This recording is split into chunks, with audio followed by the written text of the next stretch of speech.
Great program this morning.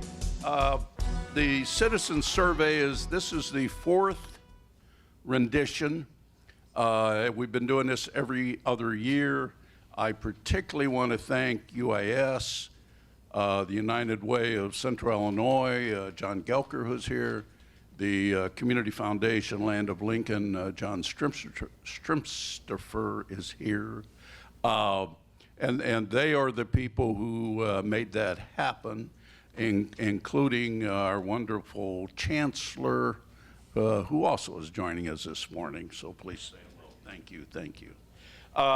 So with that, I will turn the program over to Daisy Contreras. Daisy is a political writer with NPR at UIS. And so Daisy, it's your program. Great. Thank you so much. Good morning, everyone. Thank you so much for being here today. This morning to discuss some of the things that Sangamon County residents are finding to be very important issues. And there are some very interesting topics that were covered here. So to talk about the results and to try to make some sense of what the numbers mean, we are joined by a great panel this morning. Dr. A.J. Simmons is director of the Institute for Legal, Legislative, and Policy Studies and the Survey Research Office at the University of Illinois Springfield. We are also joined by Lisa Clemens-Stott, who is the executive director of Downtown Springfield, Inc., and Norm Sims, who is the former director of the Sangamon County Regional Planning Commission. Thank you all for being here today. And if you want to join us, not sure how you want to do this. All right. So Dr. Simmons, we will start with you. This is the fourth time that we see the survey. You were actually a research assistant back in 2013 when the first version came out. Mm-hmm. And I'm sure you'll go into this, but there have been a lot of things that have changed over the years. Yeah, no, absolutely. Can everybody hear me? All right. Yeah, I'm really excited to talk about today. One is something that's really interesting to me, but also it's fun to revisit this project that I kind of had some insight on the first iteration of it. I think it was the last thing that I did as the research assistant here before heading out to get my PhD. Speak up? All right. Let's see. Is that better? All right. And so, yeah, I'm excited to talk about it. Like Daisy said, I'm going to kind of go over the numbers of it, and I'm really thankful that Norm and Lisa volunteered to be on the panel today, as I've left for a few years and now I'm back, and so I'm glad that we have some folks that have some expertise and experience in the area to help make sense of the numbers. And I'm looking forward to kind of learning from them, and as I kind of reacclimate to the area and reacquaint myself with the Sangamon County area. The first thing that I want to do is talk about our funders. As Bob mentioned, I really want to thank John and John from the Community Foundation and United Way. I also want to thank UIS and the Center for State Policy and Leadership for helping fund this project and making it happen. Without them, this wouldn't be possible. And kind of talking about going back to 2013 and the motivations of this project, I was thinking a bit about it and kind of put together kind of why we went about this and why we continue to go about it. One of the main motivations is to be of service to the community, to use our resources, our knowledge, to give information to the community, and give information that's both longitudinal, so seeing how attitudes have changed over the years, but also ask about topical questions that are kind of in the discussion right now. We also wanted to work with a wide swath of partners to make sure that we're representing different voices in the community, different perspectives. And another thing that I want to start off with is kind of going into the methodology of the survey. So how did we go about the study? So we did a similar approach to previous years, where we did a random address sample of the county of 8,000 households. We worked with a third-party vendor that are experts at this to make sure that we had a good sample of the area. We sent out an initial mailer that had a welcome letter, that had the questionnaire, and that had a postage paid envelope to send it back to us, where respondents could send their answers in, or respondents could also fill it out online if they didn't want to have to remember to drop something in the mail. And so we ended up with about 652 responses, which is down a little bit from 2017, but up from 2013 and 2015, with the margin of error for these results to kind of keep in mind as we go over them of about 3.8%, which is again kind of consistent with previous years. With that, I'm going to transition to talking about the results for a little while. I want to start with talking about some of the longitudinal questions that we've had. That way we can kind of see how things have changed and evolved, and then I want to talk about some of the new questions that we've added in 2019. So the first question that we start off with is citizens' assessments of if Sangamon County is headed in the right direction or if it's off on the wrong track. And we can see back in 2013, when this first started, that about 60% of respondents said that Sangamon County was on the right track. And that's varied over the years, culminating here in 2019 at 52%. So see that kind of rise and fall over the years. Something that I actually looked at was kind of the national version of this question. So how are Americans assessing America? Are we on the right direction, or are we off on the wrong track? And I found over the past few years that about a little over a third, so about 36% is the average for this question, with variation of about plus or minus 10 percentage points on that. And so compared to the national, we have a little bit higher of an average over the years of about mid-50s, with about a 5 percentage point spread on either side of that average. So compared to kind of the national level, Sangamon County is a little bit more positive about the direction of the area compared to the national results. Another area that we've asked about over the years is about quality of life in the area. And we asked folks to rate Sangamon County as a place to live, to raise kids, to work, and to retire. Folks were able to say is a poor, fair, good, or excellent place for these. And we have the results up there on the board, or on the projection for each year of the survey from 2013. And you can see some interesting trends there, with Sangamon County as an excellent or good place to live being fairly consistent over the 4 years, with roughly about 2/3 of respondents saying that Sangamon County is an excellent or good place to live. We also see in about the 60s over the past few years as Sangamon County is an excellent or good place to raise children, and that majorities, with a little bit of variation over the years, rate Sangamon County as an excellent or good place to work. Where we see quite a bit of variation is Sangamon County as a place to retire. We see in 2013 that 47% rated Sangamon County as high as an excellent or good place to retire, and in 2019 it's 37%. An interesting result about that, though, is at least in 2019, folks who are retired, a majority of folks who are retired, rate Sangamon County as an excellent or good place to retire. So it's actually folks who aren't retired that have a little bit different of an attitude towards the area when it comes to retirement. So I thought that was an interesting result. We also asked about cultural and recreational options in the area. We've asked about parks and libraries since 2013, and there's some additions in 2019 that I'll go over in a little bit. But we can see in 2013, about 2/3 of respondents rated our local parks as either excellent or good, and that's up to a little over 3/4 of respondents in 2019, and that's been kind of consistent since 2017. We see a little bit of variation with libraries starting off with about 70% in 2013, dropping a little in 2015, and then going up in 2017 and kind of being consistent between 2017 and 2019. Like I said, there's some more options that I'll go over in a little bit when we transition to the longitudinal data to the new questions. And this is a question. This next question's an interesting one that jumps out as kind of a more eye-catching, I think, result, and that's the shift in the number of folks who have said that they've considered moving out of the area in the past 12 months. In 2015 and 2017, this was a little over 1/3 of respondents said that, and in 2019, this has gone up to 57%. Some of the things I'm kind of interested about in this question is where folks might be going. Are they talking about leaving Springfield and moving elsewhere in the state, or are they talking about moving out of the state entirely? I think that has kind of different implications. We also asked folks to kind of give us some insight to what may be motivating their dissatisfaction or motivating their consideration of moving.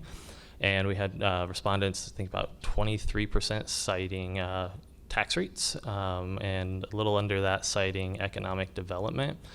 Again, even with the qualitative answers, often enough it was high taxes. Well, is it high county taxes, high state taxes, kind of what's going on there? So it'd be, I think, interesting to kind of parse that out more, kind of to better understand where this dissatisfaction may be coming from and what people mean when they say considered. Was it the middle of winter and they said, you know what, it would be really great to be living in Arizona or Florida right now, and then they kind of moved on? Or did they start looking at houses and jobs and those sort of things? Like, when we say considered, how far down that rabbit hole did they go? So I think that would be something useful to kind of look more into to better understand. Let's see. Oh. There we go. Another area that we've asked about over the years is our local schools. We saw fairly consistent results between 2013 and 2017, with a little bit of a drop in 2019. And an important note about this question is we ask parents, in particular, parents of children that are in our K-12 schools, to rate the quality of education here. So we see a little bit of a variation in 2019. I would be really curious to see where that trend goes, because part of kind of looking at these results is what's happening now, but part of it's also looking at what's happening over the years. And so I think it will be useful to kind of see what happens in the next iteration of this survey when it comes to attitudes around K-12 education in the area. Here we go.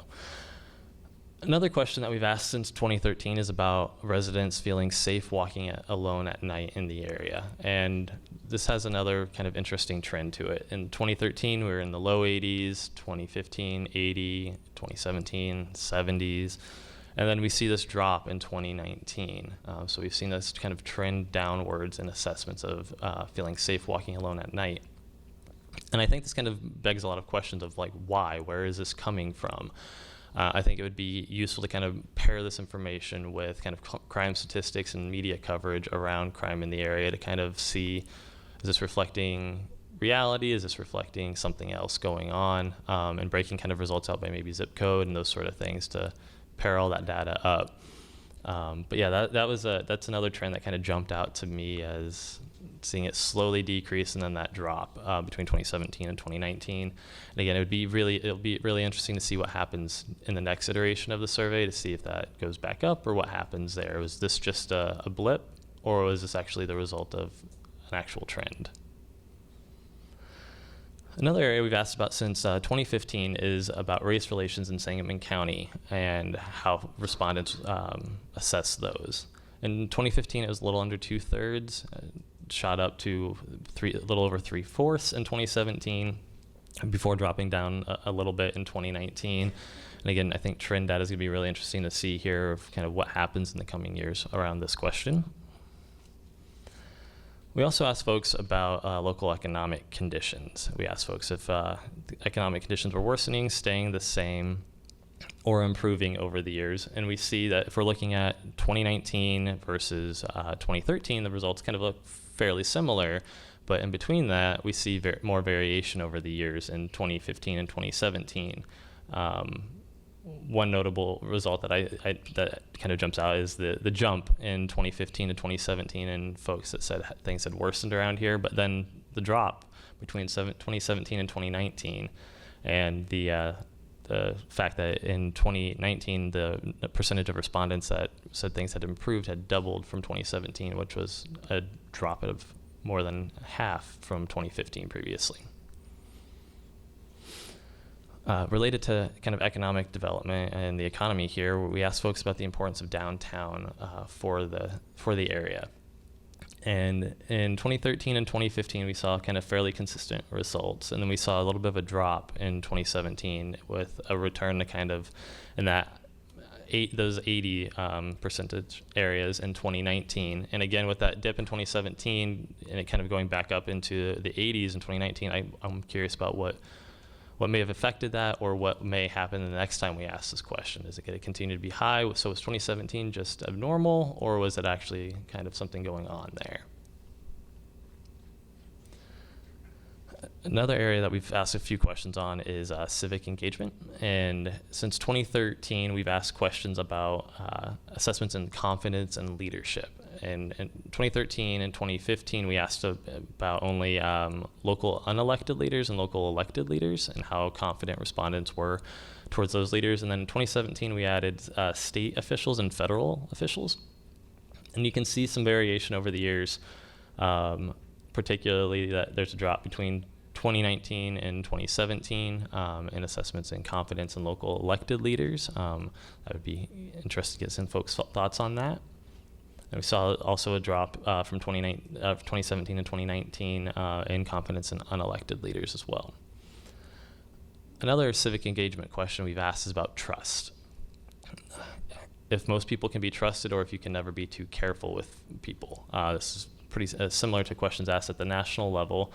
And we haven't asked this every iteration of the survey, but we do have comparison point from 2019 to 2013, where in 2013, 38% of respondents said that most people could be trusted, and we've seen an increase in over the years in 2019 in respondents saying that most people could be trusted. We also asked about trust in the local media. There we go. And we see little variation over this in this question over the years. And something that's really interesting, I think, to me about this is that at the national level, we've seen a lot more variation in trust towards the media, with low points in 2016 and a little bit of a recovery since then. But we haven't seen really the wild swing that we've seen at the national level here at the local level. We also asked folks about their personal financial situation. Has it worsened? Has it improved? Has it gotten better from 12 months previously? And we can see that if we're looking at better off, there's only been a little bit of variation, and that really across the other worse off and stay the same, there hasn't been much variation except for between 2015 and 2017. And again, with the results of 2013 and 2019 kind of looking fairly consistent. Another way to ask folks about their financial situation is to ask them if there's been periods in the past 12 months if they've been unable to afford some life expenses. We ask about food, shelter, healthcare, and utilities.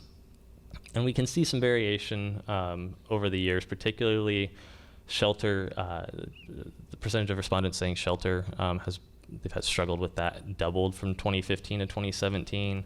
And then the percentage of folks that said that they struggled to afford healthcare nearly doubled from 2015 to 2017. And speaking of healthcare, we asked a number of healthcare questions over the years, two of which are, do our respondents have health coverage, and do they have a primary care doctor? Between 2013 and 2015, we saw a bit of an increase in respondents saying that they have health insurance, with it kind of remaining relatively similar over the years since then. We saw a little bit of an increase on primary care doctor, with it kind of, again, staying consistent. I think a more interesting result around healthcare actually is in this next slide, where we've asked folks about their physical and mental health in the past 30 days.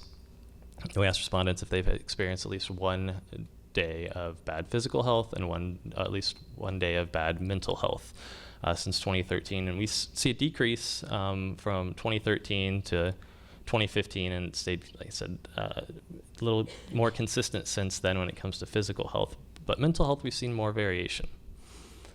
In 2013, we had 18% of respondents saying that they've experienced poor mental health in the past month, and in 2019, that's up to 41%. It's not an area that I'm really an expert on by any means, and so I'm really intrigued about that result, and hopefully folks that maybe know more about it have some insight to it. But this actually gives a nice segue to kind of cutting to some of the new questions in 2019 that we've asked. And one of the questions we've added in 2019 is about kind of some community health issues. We asked folks how serious an issue these issues listed up here are, or if they are at all. And we can see from left to right on the percentage of respondents saying these are either extremely or very serious issues. The largest is obesity at 54% of respondents citing that as an extremely or very serious issue in the community. Second is opioid abuse. And third was access to mental health care. That result, again, kind of jumps out to me a little bit, considering the previous slide and the jump in folks reporting some issues with mental health. It's also, I think, worth noting that lack of access to physical health care is cited as an extremely or very serious issue by about 20% of respondents, while access to mental health is 44%. And so that result, again, kind of stood out as kind of interesting to me. Continuing on some new questions in 2019, I mentioned this a bit earlier, that we asked some additional questions about cultural and recreational options. In 2019, we added asking about outdoor concerts and festivals, community educational offerings, and outdoor recreation. And we see that majorities rate those highly, but not as highly as parks and our libraries. Oh, that's odd. The title of the slide cut off. Weird. Okay. So what? Yeah, exactly. Makes it a game. So what this actually is folks building off the question about folks leaving the area. We asked folks if they would recommend moving to the area. And that big dark blue chunk is the percentage of folks. It's 50% that said they would recommend moving to the area at 50%. And then the light blue at 35%. That's wonderful that the slide cut off. 35% is folks that would be unlikely to recommend moving to the area, with that 15% being neither likely nor unlikely to recommend moving to the area. When we take out that neither likely nor unlikely, it becomes roughly about a 60-40 split. And an interesting result to me is that the most likely age group to recommend moving to the area are those under the age of 35. I thought that was a bit interesting. Curious about kind of the motivations behind that, and kind of some thoughts of how that fits in with some other things we hear about younger folks in the area. See if this next slide. All right, this one has a title. We asked folks about barriers to career success in the area.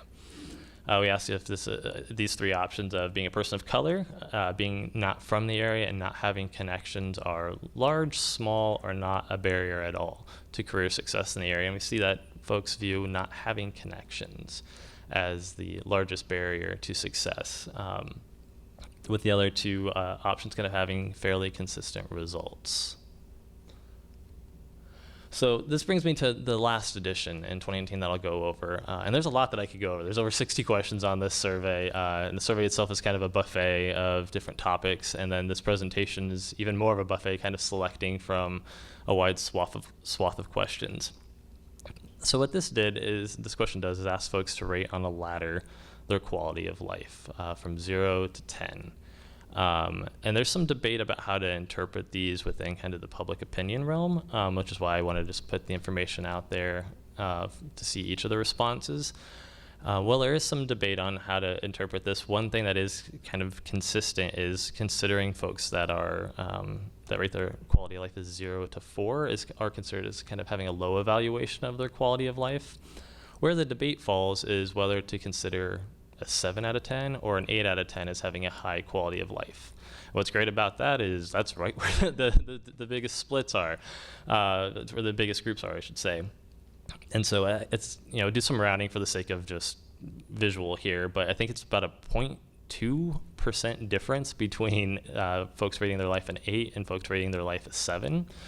And so, wanted to be kind of transparent about that's where the cut point is at, and that has some big implications for kind of interpreting this, though.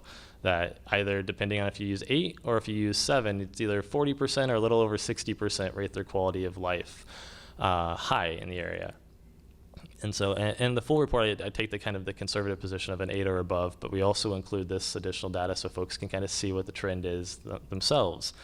And so, if you kind of think about this as letter grade, it's somewhere between a B and a C, I guess, for the majority, at least a B or a C, I should say, for folks in the area. And so with that, I want to say thank you for your time. I really appreciate the opportunity to talk about the results here. I'm also, again, really thankful for Norm and Lisa for offering their insights. Again, I'm kind of reacclimating to the area, and I appreciate the opportunity to learn from their insights and to learn from comments and questions that you all have as well. So again, thank you very much. There's a full report on our website. Please let me know what kind of questions that you have. I'm going to stay up here in case there are questions about kind of the data that I can answer. But I really strongly believe in kind of comprehension must come before comment. And so if there's something that I don't necessarily feel after being back here for about 3 months that I'm the person to answer, I may hand that off. So again, thank you very much.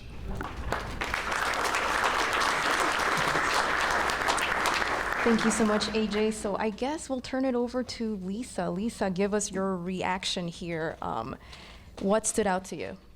Well, of course, the 89% for downtown. But I have to give I have to give two caveats, right? One, my inherent bias. I'm a 46-year-old white woman who, for the last 7 years, has probably been considered a local unelected leader in the downtown space. So that I feel like that has to be said. And secondly, Norm and I got to see a lot of the details behind the slides that you saw before we came up here. So I might get a little bit deeper than Dr. Simmons did on a couple things that really stuck out to me. I'm happy to add some information if necessary. Can you go to the first slide? Yeah. I mean, not the first statistical Yeah, slide. the right direction one. All right, let's all jump backwards. So again, I'm more like Nancy Drew in this situation, right? And he's the real detective. But, Oh, I don't know about that. But I was obsessed looking at the first slide to begin with. Why did we go up, down, over 2-year periods every time? And my Nancy Drew analysis of that is that, are you? I You're passed getting it. there. There we go. Got it. My Nancy Drew analysis of this is that, and Norm is going to be like, you're all bunk, Lisa, but that's fine. The state elections were held in the year before 2015 and 2019. And during those state elections, as we all know from Springfield, Springfield is talked about very negatively all the time. Also, these particular 2 elections brought in a new governor, and so half of the electorate didn't like who the new governor was. And also, jobs are a very key part about what's happening in Springfield right now. And so the job equation, you're wondering about that when a new governor is in. So that's kind of my Nancy Drew take on that. That was one of the things that really stuck out to me. I'm like, why is it like that? So let's talk about downtown a little bit. If it's our most agreed upon issue in this entire survey, which it is, it's the highest, 89%. I think so. It is the most agreed upon issue. I did find it interesting when you go into the data more that it's truly the bell curve that we've been talking about that are the most interested in it. The young people and the retirees are the most interested in the downtown issue. And that's what we would expect because those are the type of people that we're looking at who are probably going to live in a downtown environment. I was also really interested that their downtown activities mirrored. We just did 490 surveys as part of the Levitt Amp music series, and I found it very interesting that the survey mirrored what we found out from people who actually attended the music series. And of course, most popular was restaurants and festivals. And it kind of pained me a little bit. Shopping is low on this survey as well as the Levitt. And so I'm wondering, from my point of view, is that because people don't realize that in the last 5 years we've added a lot of clothing, for example, back into the downtown market? Or is the mix in downtown still not exciting enough for people to make it part of their regular shopping experience? And then, of course, we can get into the Amazon effect, and that's a whole other story. Also, when I'm looking at these statistics, as I'm sure you are, talk is cheap. How do we move from a preponderance of Sangamon County people believing this is an important issue to movement toward that? I firmly believe that something as a master planning process about downtown, MacArthur Boulevard has a master plan, Enos Park has a master plan, downtown is a fought over neighborhood by power interests. So how do we get a publicly shared ideal for what the vision is for something that we all seem to really statistically care about? We also need to address our tourism climate and, support for projects, new projects, like, for example, the Kidseum just celebrated its first-year anniversary. So how do we kind of galvanize the support that people are showing in this survey? One of the things that concerned me, which I don't think anyone would necessarily disagree with, the business programs for startups and existing businesses, there's an obvious need for programs like Innovate Springfield because only 30% think that Sangamon County is good for small business, only 21% think that we are good at attracting business, and only 19% think that we're good at retaining business. So, those are not good numbers when you want to have an economic development strategy. I have a few comments on the Sangamon County potential exodus. The retirement statistic is not good, but and also another statistic that you'll find interesting when you read the full report, of the respondents, 60% of their adult children have moved out of Sangamon County. So right there you see that. But again, my inherent bias, I was very interested in the Gen X numbers. Of those ages 45 to 54, we were the least likely to think about retiring in Sangamon County. We were also the most likely to think about leaving Sangamon County in the next 5 years. The next group to think about that was the younger population, the 18 to 34. But you know, that is a very, to me, a very telling piece of information. I also thought a lot about power structures when I looked at the statistics for this. Between 35 and 44-year-olds, 76% said not having a connections in Sangamon County was a barrier to their growth, to their ability to move forward in their career, 76%. I also thought it was interesting that people with more income, I think there's a lot of socioeconomic barriers in our community that we really need to get together to address. United Way just had a thing this week where they brought people together to be talking even more about that. There are a lot of great initiatives right now, like the Center for Health and Housing, that are looking at that. But that significant drop in feeling safe when you're walking around, the higher income you were, the less you felt unsafe. Like I said, the Center for Health and Housing, I think, dealt with housing insecurity, the access to health problem, mental health. That program is saying that it will deal with all of that. I think that's very important. And then for me, if we would just focus on maybe the top 5 ideas that are in this survey that people are talking about: downtown development, barriers to business, jobs, the Center for Health and Housing, and mental health generally. If we as a community could focus on those 5 things, what an amazing progress that we would make if we focused together on that. So I think that's enough for me. And we'll turn it over to Norm, and then your reactions, and then I have a few questions. Okay, hi. Good morning. I'm channeling Jim Donlin this morning.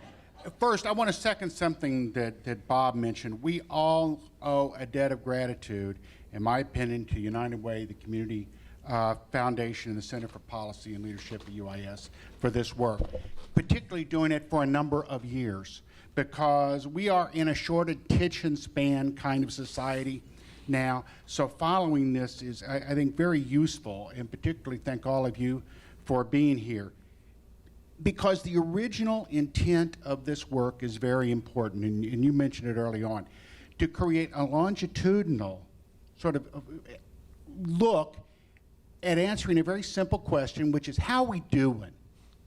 You know, where are the weak spots, where are the strong spots, and deal with that. But I think it's important that we be clear that what you've been presented here in some ways is data. As I've always told my research staff, every place I've been, you've got to look behind the data. You've got to ask the question, why is this happening? What are the wherefores of that? And bring some analysis to it. Because that's how you are able to determine the tale that the numbers tell, okay? And when we do that, all of us, when we look at these numbers individually, and I hope everybody here does that, in fact, we bring our own baggage and biases to doing it. And that's not necessarily a bad thing. It brings different perspectives to that analysis, and that's what creates strong community dialogue about what numbers like these tell us. So, looking behind the numbers, my attention was drawn to 2 things. And these are things that we saw 2 years ago when the Planning Commission did a survey, community survey of Springfield, just focusing on Springfield, but let's understand, a large part of the numbers you're seeing are Springfield-centric, frankly. It's some things that we have seen in past community surveys, and it's some things that we saw in Springfield Strategy 2020 almost 20 years ago that continues to come up in these numbers. And this is a place with a dual personality. It is a tale of 2 communities. Here's the first community. It's a community where 63% say it's a good to excellent place to live, 61% say the same for raising children, and 55% say a place to work. 72% of parents rate the quality of their children's education as good or excellent. 65% feel safe walking the streets alone at night, which really isn't a bad number. It looks bad for us, but it's not a bad number. 60% trust the police. Think about that in terms of the currents in the U.S. These days. 93% have health care coverage. 77% believe its parks are good to excellent. 75% say the same for libraries. 60% for outdoor recreation. 56% for educational offerings. 54% say the same for outdoor concerts and events. They even like and believe in its downtown. They desire growth. They want more people to move here, including immigrants, because 70% say immigrants help the county. That's one community. Sounds like a pretty good place to live to me. I like that place. Okay, here's the other one. 57% said that they have considered moving out of the area during the past year. 79% say younger people are better off moving away. Only 37% of respondents thought it was a good place to retire. Only 50% were likely to recommend it to someone considering a move there. Only 30% of respondents thought the area has an excellent or good reputation for starting a business, with only 21% saying it has a good, excellent reputation for attracting new businesses. Only 50% said the community is headed in the right direction, about the same as 4 years ago, but down 10% from 2017. And in terms of racial and ethnic barriers, only 35% of respondents felt that everyone in the community was treated fairly. Is that a place where you want to live? That's the other community we're talking about. Now, I think there's two reasons that are driving a number of these results, several of these results. And Lisa hit indirectly on a couple of them. First of all, I think that the findings are very similar to what Strategy 2020 told us about Springfield and the surrounding area 20 years ago. That if we want to create a great community, perceptions affect outcomes. And that improved, honest, active, and continuous communication between community leaders and the community is a necessary ingredient to that. Though 56% in this survey said that they were aware of economic development efforts here, okay? I wondered if they could name one. And the survey doesn't ask them to do that. It didn't ask them whether they owned a business. It didn't even ask if they worked for a business. But on that basis, 56% said. I don't know if what they did know was more focused on the negative or the positive, as it is the negative that we often see presented. In fact, immediately prior to the survey, we had a mayoral election where at least one of the candidates focused on amorphous negative things about the community. And that perception sort of drives some of these results, I think. Only 27% rate the county's economy as good or excellent, though 56% said it was mediocre. The problem is current economic data doesn't support that opinion. In fact, current data is pretty good for here. So why those results? And maybe it's because our political, economic development, and business leaders need to adopt an old axiom that I'm going to draw from the Clinton administration that was used related to scandals and public disputes. Tell them early, tell them yourself, and tell them everything. And we seldom see that happen in terms of what is going on in the community. The other part I want to say is that I think the other focus is we've met the enemy and it is us. I'll get to that. You know, the county commissioned a study related to economic development in the county. And it asked a number of people, leaders throughout the community, what they thought was bad about the community. Now, what we automatically focus on related to economic development is regulations. It's a regulation. Our regulation climate is bad. That was a distant fourth in terms of what was reported, and I mean a distant fourth. You might expect me to say that, but the third was our inability to make plans and follow through on them. The second was the state caused problems, which largely were something Springfield couldn't do anything about in terms of the economy. But our number one was our own bad attitude about ourselves. That's what everybody reported. We just have a bad attitude about ourselves. And let me give you an example of that. According to the survey, 57% of those born outside the county thought it was headed in the right direction compared to 46% born in it. Outsiders have a better attitude about us than we have ourselves. In fact, 44% of those born outside the county thought this was a good place to retire versus 29% of those born here. And I'll say, these are the same results we've seen in past community surveys in terms of people born here. The longer you've lived here, the more you don't like the place. In terms of moving out of the county, 63% of those considering moving out were born in the county compared to 51% born elsewhere. Though 35% of respondents born outside the county rated the local economy as good to excellent, only 18% of those born here thought it was. Those are not great numbers, but they're noticeably different. Only 46% of respondents reported being confident that local elected leaders can effectively address local problems. That compares to 60% of local unelected leaders It makes our local elected feel better. As you saw, the state and federal was worse than local. And that matches national numbers, Yeah, by the way. absolutely. But again, if we compare those born here versus those not, there's a 10-point swing. 41% of those born here versus 51% of those born somewhere else. I think that one of the tales it tells me is that we got one community but two different perceptions of it, and the trend in the research continues, in my mind, to be poor communication and long-standing perceptions, the baggage that influence both. And if there's one thing that we need to look at in that, and Lisa may or may not agree with that, is doing a better job of communicating, one, the positive parts of that first community and addressing the negative parts of the second. Yeah, great. Great reactions, a lot of numbers still, a lot of questions left unanswered. So, when it comes to parks are rated pretty high, but when it comes to access to cultural and activities and entertainment, people are a little bit unsatisfied there. And Lisa, you surveyed a lot of people during the Levitt Amp concert series. What did you hear? What are people looking for when it comes to cultural and entertainment, especially in the downtown area?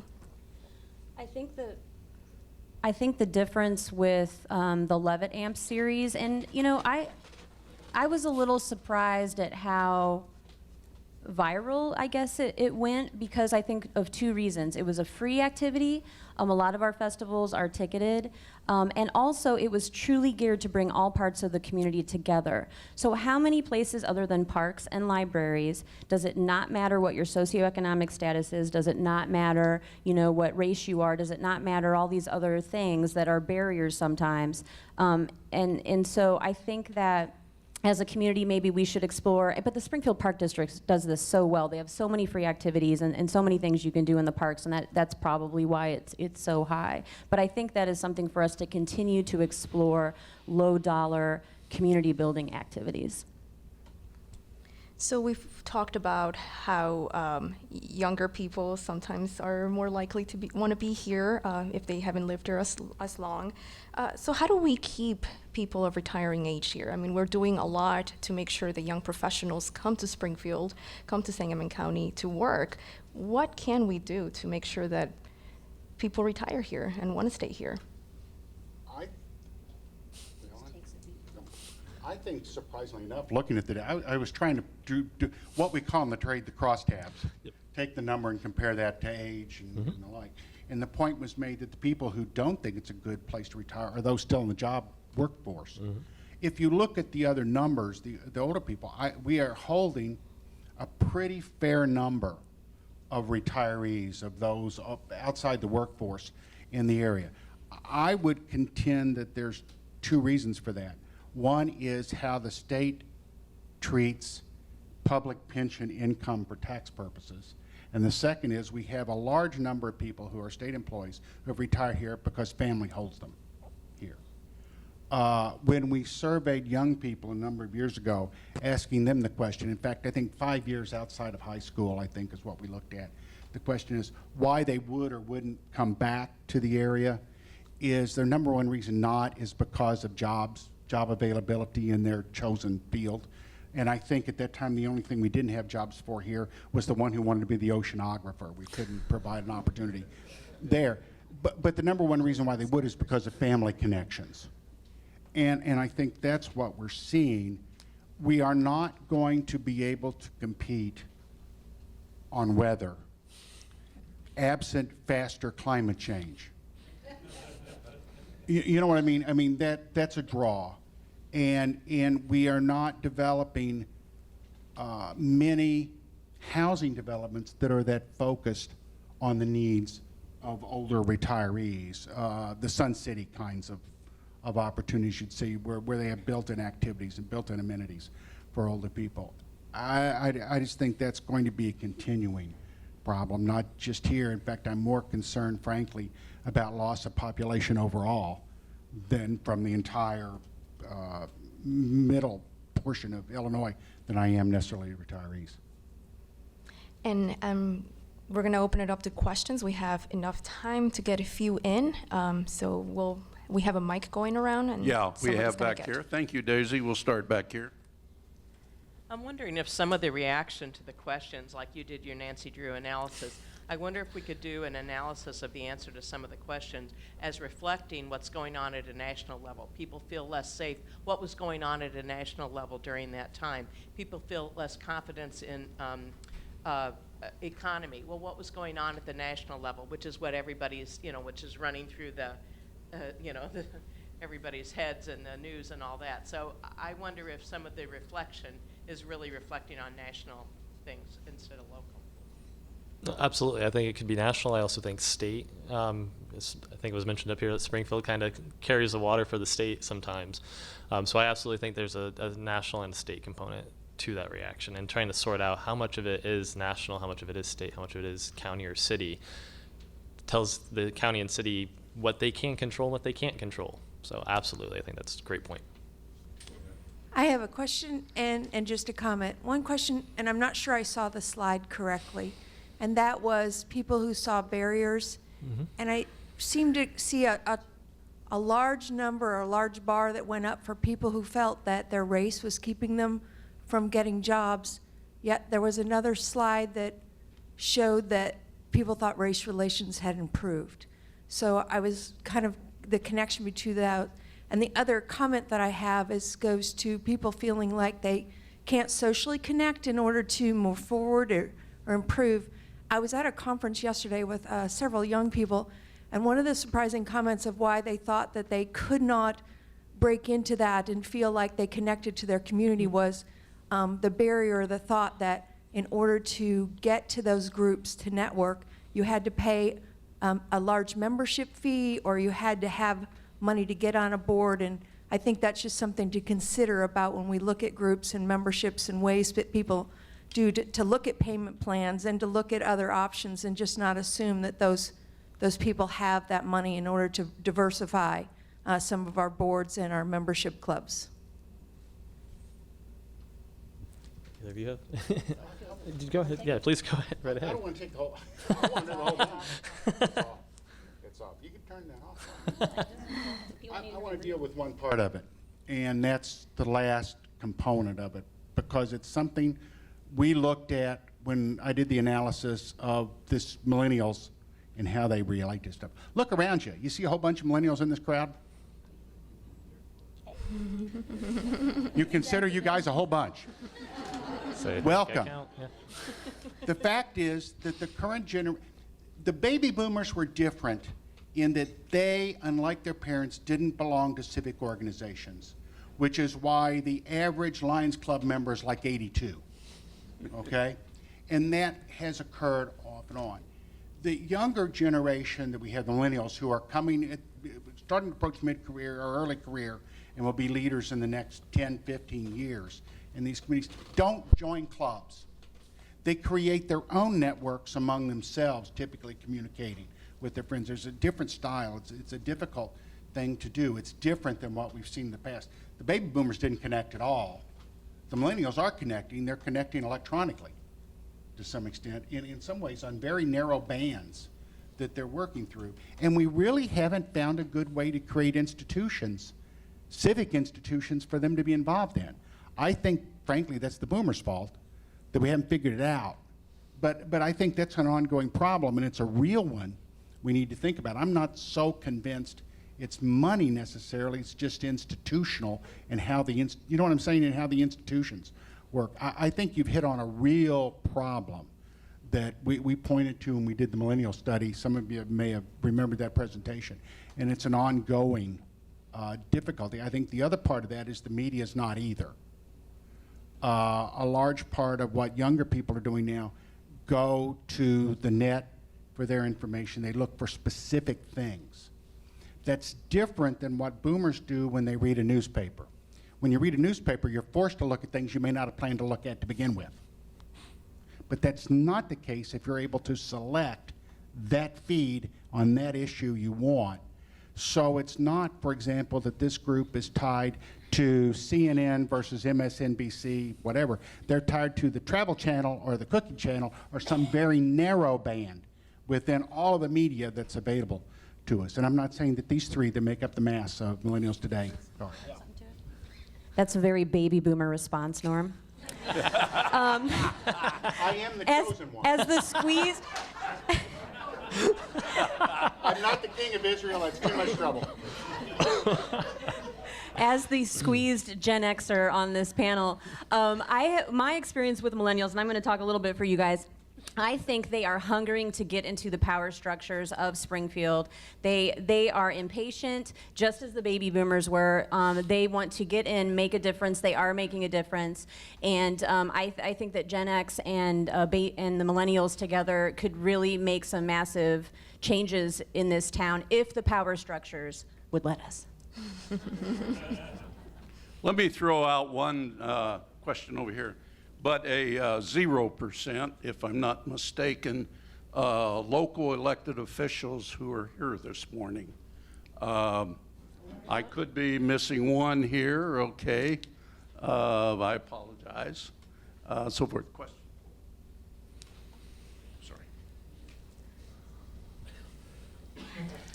I'm curious about what, relative to population of the different zip codes that were involved in this survey, which zip codes are best represented in this survey, and has that changed over the 4 different surveys that have been conducted? We actually didn't look at that, but that's something that I can follow up on and look at and kind of share that information out. Sure. But that's not something we've looked at for today or for the report that we have out initially, but happy to add to it. So thank you for the suggestion, though. And we have a question up here too. Oh, okay. During the survey, was there an opportunity to add commentary individually, or was there a line provided, or was there much of that? Yeah, absolutely. We had a section at the end that allowed folks to kind of add some comments, and then along the way we had some qualitative responses about why they'd considered moving and stuff. That's where like the 23% or so saying tax rates and 20 or so percent saying economic development. That's where those sort of things kind of they came from. But we did give the opportunity for folks to offer their input on there. Absolutely. There was another older saying some time ago about, maybe it's anyhow, something about people don't look for great jobs in a crummy city. So I think the more we build just what we're talking about today for our city, and it's not a new movement, it's going on by all the people that are up there and everything else. So keep that going. Questions in the back? We had a question up here for a while too. Pardon? We've had a question up here for quite a while Go ahead, too. sir.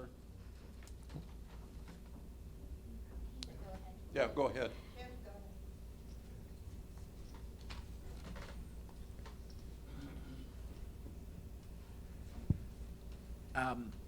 Now, I did see on one of the slides that it stated that the young people are most likely to recommend coming to Springfield, good place, and although some other slides seem to indicate something else about young people, I was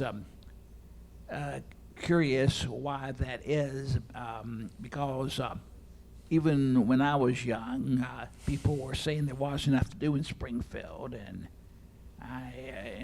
from what I hear about the young people all through this whole period of my life, as I get older and no longer a young person, that is still the same story. So I was wondering why it's particularly young people who would recommend coming to Springfield. Do you have any thoughts? Well, I'm looking for some data. Go right ahead, Bill. I'm looking to see something real quick. I think that goes to what Norm was talking about, that there is if you are from here, there is, and my husband, when we were talking about the findings last night, he said, doesn't everybody kind of complain about their hometown no matter where they're from? That is actually a consistent So finding. that is like Absolutely. one of the national, trends probably that we could weigh in as well, that you always say, oh, the grass is always greener somewhere else. So I think it's probably. I think we'd like to think that. I used to make it a habit, still do, when I'm in other cities, to take a cab and ask the cab driver what they think about the town. In which case, in Chicago, for example, the cab drivers, sure, we're corrupt, but doesn't this all look nice down here? You know, you've got that kind of response. In part, I think Lisa hit on one of the issues with young people, and that they tend not to have lived here as long as old people do. And we're looking at those percentages compared to older people, in which case they look better. I think that's a very positive outcome, in that the U.S. population has been moving to much larger places than Springfield since the 1880s. In fact, shortly after the Civil War. Over 80% of the U.S. population lives in metropolitan areas above 500,000. That's not us. And we're seeing that continued transfer of population there, largely because young people want to live in urban areas with more things to see and do, which we've talked about, and I think we all recognize. The point is, we don't have to be 500,000 to offer those same kinds of things. It's just we haven't been thinking in those terms of how we promote, market the city, and provide those kind of amenities to younger people. A good friend and past survey person here recently at UIS recently moved to Austin, Texas. I don't know how many of you have been to Austin. It's millennial world. Yeah. I mean, it is a city designed, seriously, designed and planned and marketed to that age group. It's brilliant. And the thing is, how do we do that? And that's something that political, social, and economic leadership here really needs to give attention to. Last question. Hello. Hi. Quick question. I was just wondering, in your surveys, did you ask people how they felt as much of, like how much free time they had? Because speaking as a millennial and Excellent question. talking with millennial friends who have actually thought about moving back to the area, a lot of it seems to be like the pace of some larger cities are just overwhelming for folks, especially from the Midwest who've maybe exodused out. So it's kind of one of the biggest benefits of living in a smaller town is the ability to have free time. But speaking as millennial with some job situations recently, I've just recently been able to move into a full-time job, which has given me a chance to have more free time to get more involved in the community. So I was wondering if that might be a valid question to have in the future. No, absolutely. I think that's a great question, and one that I can actually relate to. I moved back here from Phoenix. I had an hour and 15-minute commute each way to work, and now I have a 15-minute commute to where I get a couple extra hours of my day to be with my daughters, and that is huge. I also live near like Lost Bridge Trail, so we go on walks frequently, and so absolutely, like that's not in the survey, but that's something that has really stood out to me, that I have more time with my family, which I think has been really great. And less time in the car. So less time for podcasts, but more time for my daughters. I think that's a fair trade-off. Dr. Simmons, would you tell us again, is the study on the website Yep, it's at this point? on the survey research website at UIS. I think it's uis.edu, survey research office. And so, yeah, the full study's up there. We also, if you only have a couple minutes, we have a 2-page executive summary, and if you just want to take quick 30-second look, we have basically the handout that you all have today up there. So. Very good. Daisy, would you wrap it up for us, please? Yes, great. Well, Dr. Simmons, Lisa, Norm, thank you so much for being here and offering us your insight, and to everybody who was here to join us and the great questions, thank you so much.